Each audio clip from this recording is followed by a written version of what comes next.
So welcome back again guys, welcome to my YouTube channel. So for today's video, we'll be discussing how computer processor works, including its classification.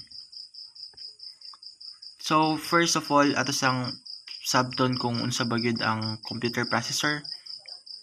So a computer processor or central processing unit is the critical component responsible for executing instructions and managing the operations of a computer system.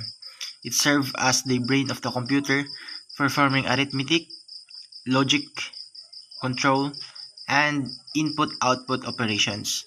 So, ang pasabot ani, ang computer processor o central processing unit mao ang pinaka-importante nga responsable sa pagbutang og mga instruction o paghikay sa mga operasyon sa imong computer system.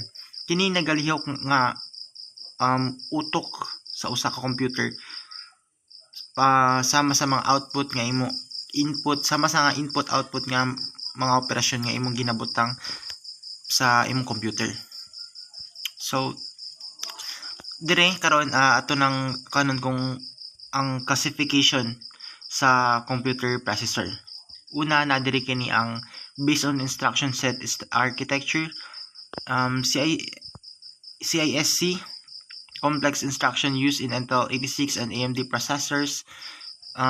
Nagamit kini og Intel 86 ug AMD processor. RIC, usa ka processing unit nga kaya mo buhat og sunod-sunod nga daghan, kaya mo buhat og sunod-sunod nga mga pinabutang nimo. And then based on architecture, 32-bit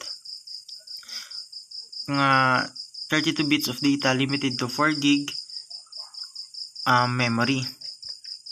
Kaya kini makahandle og 32-bit nga data limitado sab sa 4 gig nga memory. And then 64-bit makahandle na siya og 64 bits, mas dako kini og kapasidad ug mas tiyada kini og performance. Based on application, desktop server, kini nga mga high performance nga processor nga ginagamit para sa desktop ug server sama sa Intel or AMD Ryzen. Mobile, mas efficient kini og processor compare sa desktop.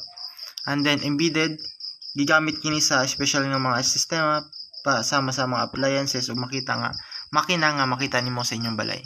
So mao to ang classification on how computer processor works. Okay? And that's all guys. Thank you.